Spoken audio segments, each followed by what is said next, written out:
Well, it's 10:02. I'd like to call this meeting to order. This is Public Works, Procurement and Contracting Committee. Roll call. Calling the roll, Mr. Germano. Here. Mr. Miller. Here. Ms. Conwell. Ms. Conwell is absent at the moment. Mr. Greenspan. Here. Ms. Simon. Ms. Simon is absent at the moment. There is a quorum. Okay, thank you. Public comment related to the agenda? No, Mr. Chair, no one is signed in. Okay, so we have the minutes of the April 22nd meeting. And I'll move approval. Second? Okay, it's been moved and seconded. All those in favor say aye. Aye. They stand approved. Okay. Matters referred to committee 0083. Resolution number 2015-0083, a resolution authorizing a revenue-generating agreement with the Metro Health System in the amount not to exceed $3 for lease of space at William Patrick Day Services Center, located at 2421 Community College Avenue, Cleveland, for the Cuyahoga County Women, Infant, and Children's Program for the period 7/1/2015 through 6/30/2018, authorizing the county executive to execute the agreement and all other documents consistent with this resolution, and declaring the necessity of this resolution become immediately effective. Good morning. Good morning. Let the record reflect Vice President of Council Pernell Jones is in attendance. Good morning. Chuck Correa from the County Board of DD. And I was just here a few weeks ago on a similar matter about leasing William Patrick Day, in that case to help me grow and to Arc of Greater Cleveland. So I don't want to insult anyone's short-term memory. And as you recall, we operate 16 buildings, the Board of DD, that we paid for, built, maintained, operated for over 30 years. However, because we cannot hold title to non-residential property, the county owns those buildings. Therefore, when we lease it, I'm coming in front of council to get their approval on this lease. The lease we're talking about today is for WIC, and that's the Cuyahoga County Women, Infant, and Children Program. It's administered by Metro Hospital. And it's a federally funded program, and it's basically for nutrition and education. The services are for pregnant and breastfeeding mothers, or women, I should say, infants under the age of 1, and children under the age of 5 if, in fact, they're at risk for some problem with inadequate nutrition. They provide nutrition education. They supplement diets with highly nutritious foods, formula that's fortified with iron, peanut butter, eggs, cheese, milk.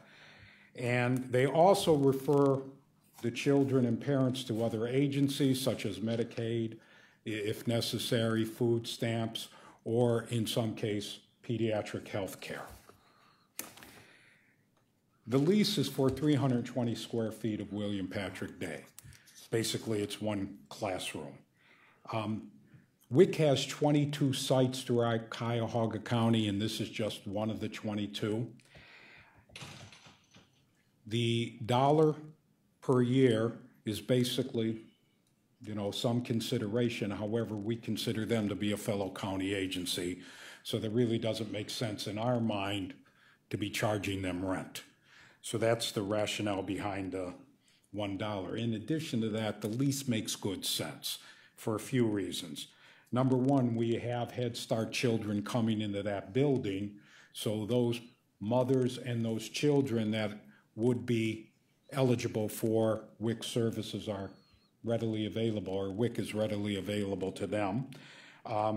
We also have our early childhood, our infant program.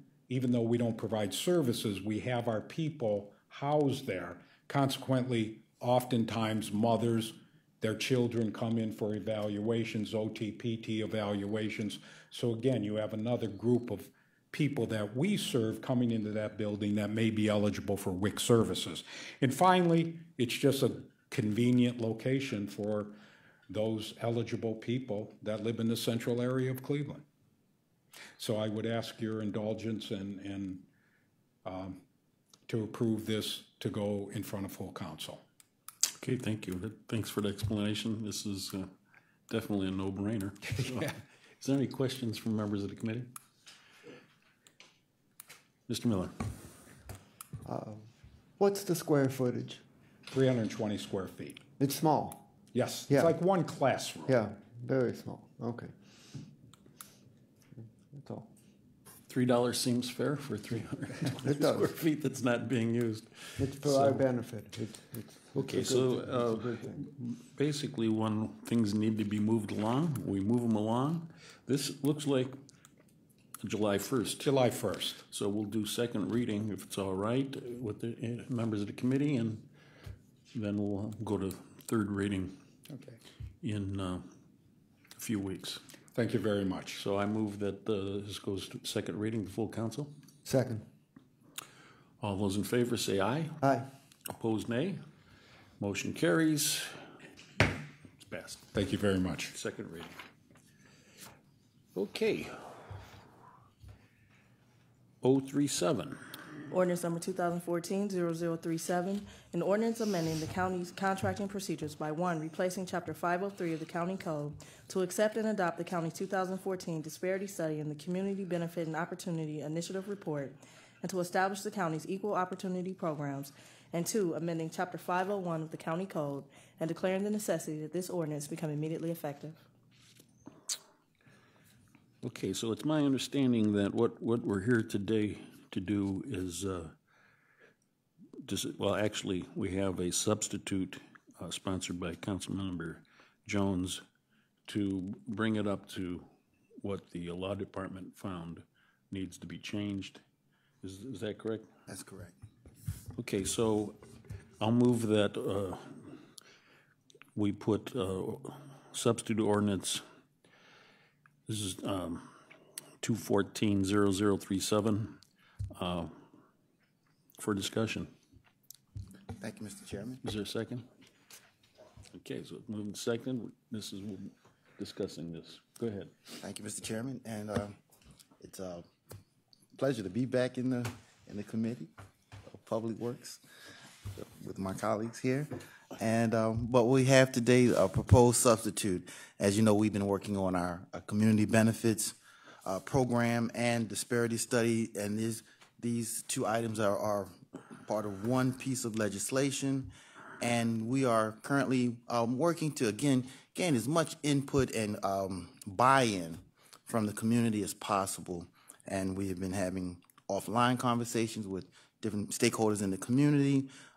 We look to do what's necessary again to get maximum buy-in as possible to what we're doing with this legislation. But while that takes place, there are some technical changes that can be sifted out of this legislation, and it is before us today. And I'm going to ask our staff, who has been working diligently on this, to come forward and speak to the particulars of some of the technical changes. And I think we'll start with Khalil Saran to give us a little overview first, and then Michael can share the technical changes. Okay, can we'd like to recognize Councilwoman Syme is now in attendance. Go ahead, Khalil. All right, I just wanted to give a brief overview of the purpose behind the proposed substitute. And just for a bit of history, I'm sure you all remember this legislation was kind of hastily introduced. It contains multiple subjects, one of which is the report from Policy Matters Ohio issuing recommendations for community benefits policy. A second subject was the disparity study and its recommendations. And then there was sort of a third piece to the legislation, which were technical changes suggested by the law department to the procurement code that would streamline some things and make some things easier to work with, is my understanding. As it stands, we feel we'd like to recommend that the piece regarding the community benefits policy and the piece regarding the disparity study be removed for further consideration so that the conversation about those really complex topics don't impact the moving forward of the technical changes. Our anticipation is that further legislation would be introduced at some point in the in the future that would deal specifically with the topics of the disparity study report and the recommendations that are found in that report, and a separate legislation or a series of legislation that have to do with the community benefits policy. Now, as to if there are any questions specifically about the technical changes, I would punt to Mike King. But if you have any questions about sort of the process that we're recommending for the disparity study legislation and the CBA legislation in terms of carving them out of this particular piece of legislation, I am willing to answer any questions. Any questions on the process? Okay, Mr. King, if you could just run through what these changes are. Absolutely. Thank you, Mr. Chair. Michael King, council staff. So the remaining provisions left in this are basically housekeeping items updating the county's contracting code. The first provision governs the approval of evergreen contracts, for instance, those that don't have a definitive end date to them. It simply states that if a contract doesn't have an end date, that the approval authority, whether it goes to council or board of control, is determined by the anticipated expenditure over a 5-year term. And that's actually one minor correction that needs to be made in the proposed substitute. I believe it uses the word revenue instead of expenditure. And that's intended to mirror a similar provision that applies to revenue generating agreements. And I think it was just copied and pasted that language. So it should say expenditures rather than revenue in that section. And again, that's an update to section 501.04A1A. The second change to our contracting code governs requirements contracts. That is those where there may be a per unit price. And it would require department heads to make an estimate of the total amount due in writing and certify it to the fiscal officer for the purpose of making certifying the sufficiency of funds. So if there isn't a 100% known amount that the contract's going to be for, it's based on a unit by unit basis, and you determine what's required as you go along. It's just simply requiring department heads to make that estimate and submit it to the fiscal officer. And then the final item simply updates the process by which the administration can make changes to the county's procurement policy. Again, this isn't what's in the code, but it's the handbook, the policy handbook. Previously, the executive could make changes on his or her own through OPD and would have to update council once every 2 years.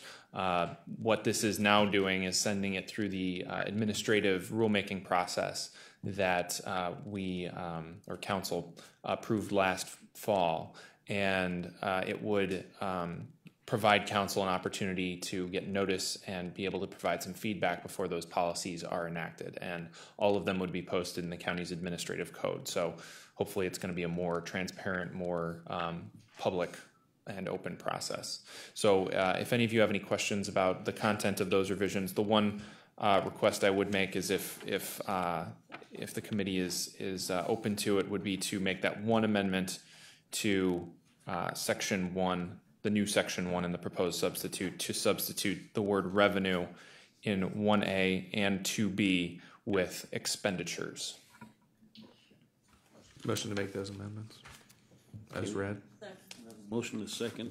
We're going to change the revenue to expenditures. Any further discussion on that? All those in favor of making those amendments, say aye. Aye. Opposed, nay. The ayes have it. I'm voting with you. I'm a little bit confused on, we're striking out so many of these things, and then what I don't understand is we're striking out bold. So what's that all about? There are a couple instances. One where we're striking out bold is there were some references to try and link up what the proposed equal opportunity programs were with the existing contracting code, and since we're not moving forward on that portion of the code for now, we may, obviously, as Khalil mentioned, we'll be revisiting that. Those may be enacted at some point in the future, but it didn't make sense to have a cross-reference in this legislation to a code provision that doesn't yet exist. So that's one of them. The other was, I believe, at the request of the law department, the changes, if you look at the bottom of page 5 and onto page 6, the bolded language there that's been stricken was originally submitted by the law department, but has been, I guess, since then reviewed, and they're determining that it's not legally necessary to have this any longer. So that's why that was removed from the proposed substitute. So it's really just the 3 changes I outlined. Mr. Chair. Okay, Mr. Greenspan? Great question. As it relates just to this ordinance itself, so fundamentally, just to kind of rehash, we're segregating. The ordinance was submitted. The ordinance was submitted with multiple topics, multiple subjects, which our charter says we can't do. So that's the purpose for breaking this out into separate ordinances, single subject ordinances. I think it's twofold. One is that point. Another is, I mean, you could say this all has to do with how the county procures contracts, so it could still be considered a single topic. But I think, given the fact that they're still in the process of finalizing the very final version of the disparity study, and I know there's going to be probably some lengthy discussion on both that topic as well as the community benefits policy. I think it was determined that it would be, given the length of time that we'll probably be spending on that, that we should break those out into separate items and sort of handle them in bite-sized chunks. And that's fair, and I see the purpose in that. Timing-wise, what is the expectation of effectively reintroducing those pieces, those components of this bill and this legislation in individual pieces of legislation? That is still to be determined. However, I know that, and I think Mr. Surratt from the administration is here. We've been in contact at a staff level. They're in the process of finalizing with the consultants the disparity study, and then we anticipate that in the next coming weeks we will be reintroducing some form of responsive legislation to that. So I don't know. We're talking about both the disparity study and the CBA? Correct. And the administration is taking the lead on that? Ken Surratt from the executive's office. So yes, we are taking the lead on that, Councilman Greenspan. Okay. If you can recall, we have 2 different consultants on this disparity study. We've submitted comments back to the main consultants, right, and the chief, as well as the UQuant, who's the other consultant who did the quantitative piece. We're waiting for those changes to be reflected and sent back to us right now. We're actually in the process of scheduling a call so we can actually talk through them and make sure that this is really the last changes. And then we really want to work with Councilman Jones as well, who I think is really taking the lead on this topic from the council side, just to make sure that he feels confident in the amount of public input that we've gotten into these as well. So, if I can, is the CBA contingent upon the disparity study, or are those 2 separate? Are you looking at it as 2 separate pieces of legislation that can run parallel, or is one concurrent or contingent upon the other?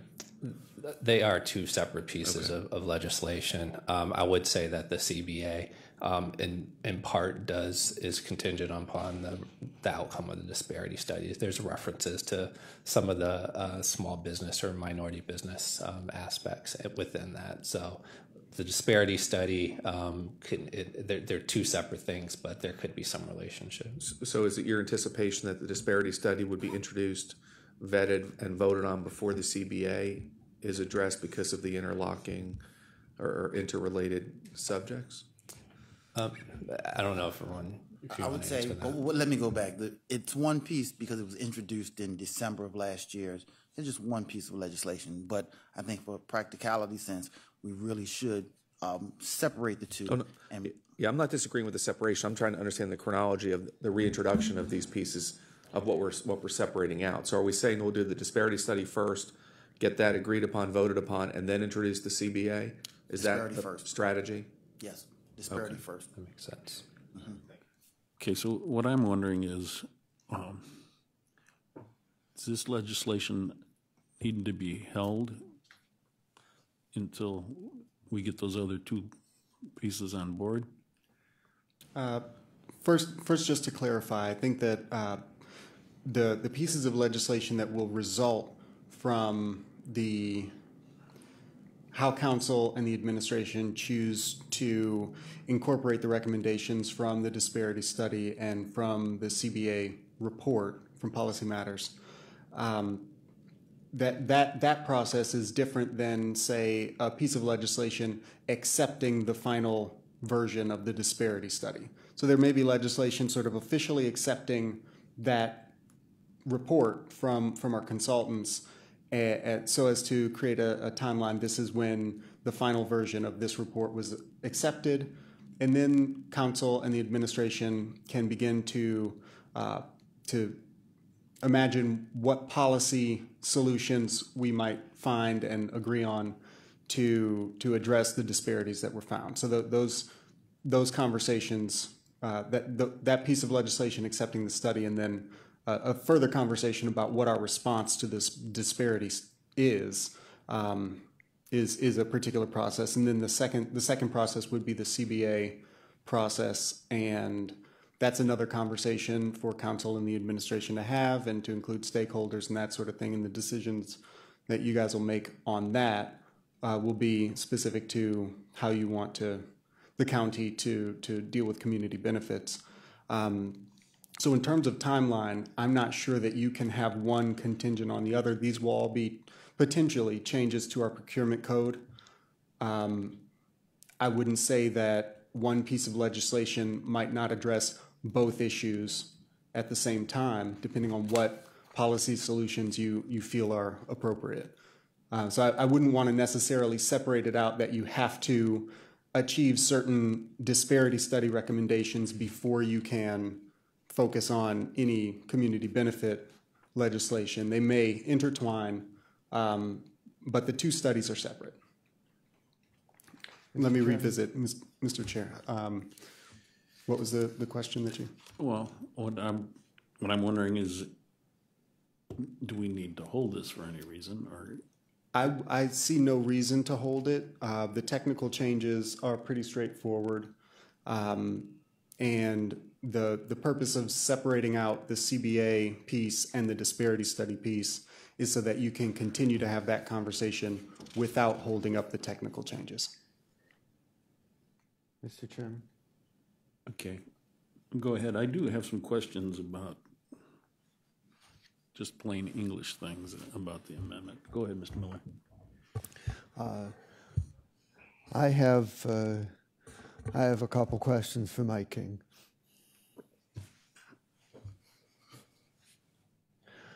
The first question is in section 501.04B. I see that that the language that allowed the executive and/or the director of economic development to make loans of not more than $200,000 for the federal neighborhood restabilization program is deleted. Is that section no longer needed? Does that program no longer exist? What is the reason for that being deleted? Well, that's a very good question. This was actually already removed from the contracting code in the border control consolidation legislation that was passed recently, but it had to be removed from this bill or this ordinance because it was this was introduced before that was. So we're changing the same section of the code here. I believe, and I defer to Anka on this, that program is no longer being used to the same level it once was, if at all. Yeah, we verified with the Department of Development that the program no longer exists, yes. Okay. The second question is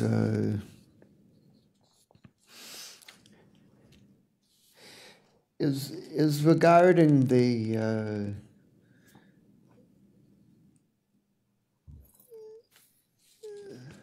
section on promulgation of regulations. Am I correct that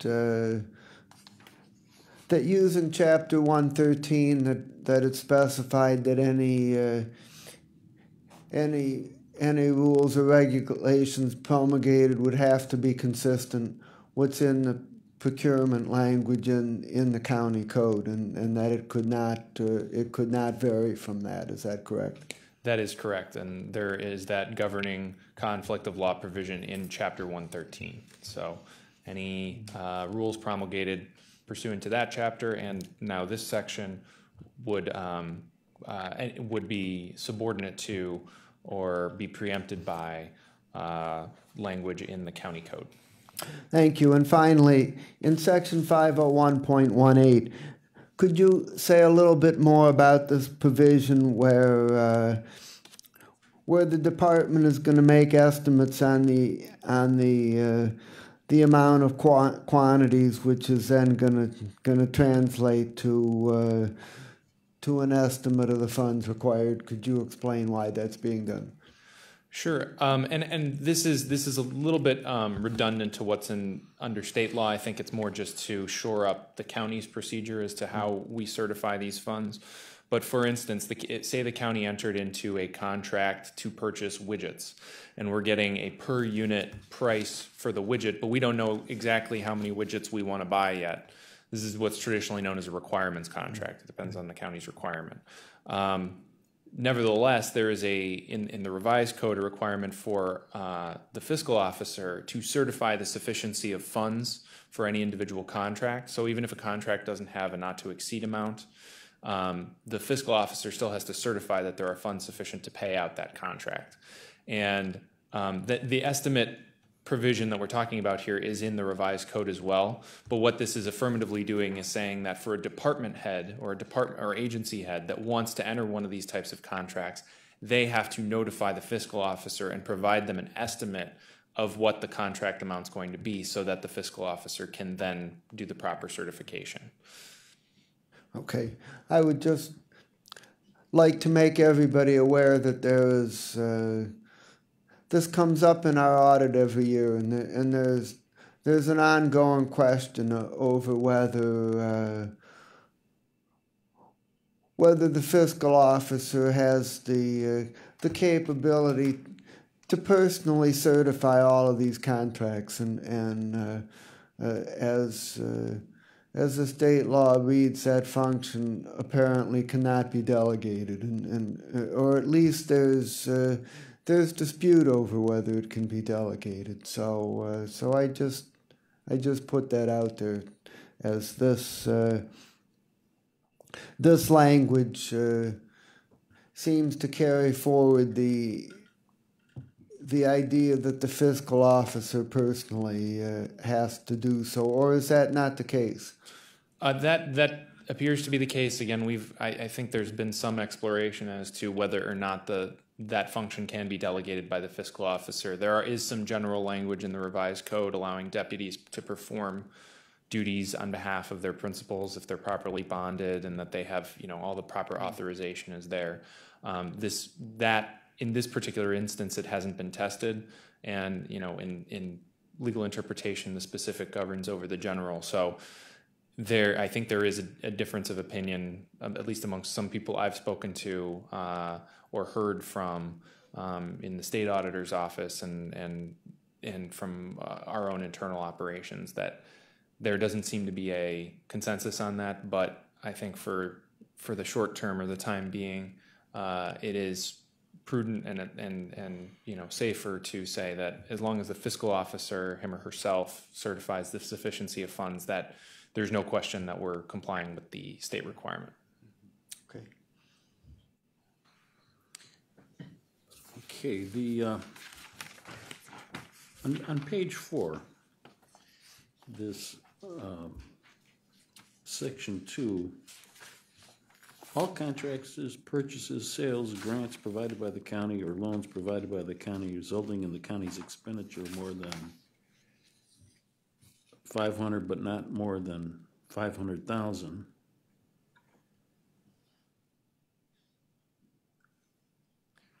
It kind of it seems like something's missing there.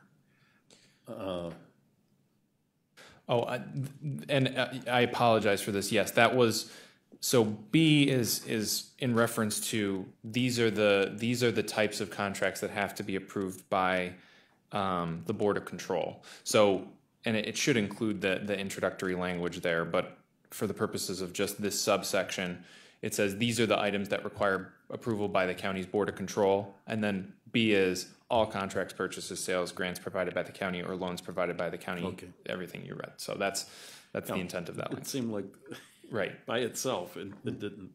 It's not a complete sentence. Needed Right. something, okay. Yep.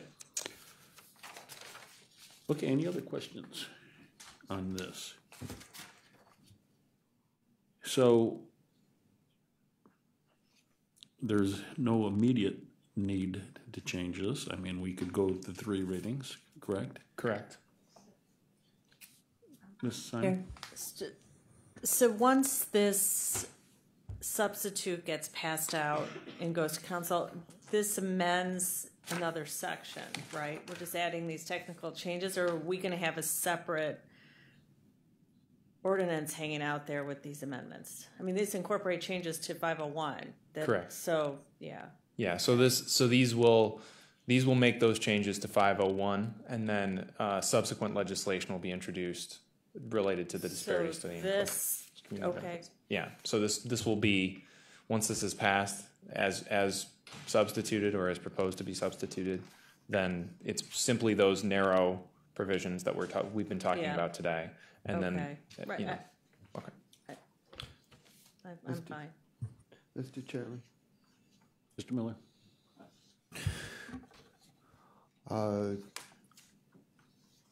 We started out with a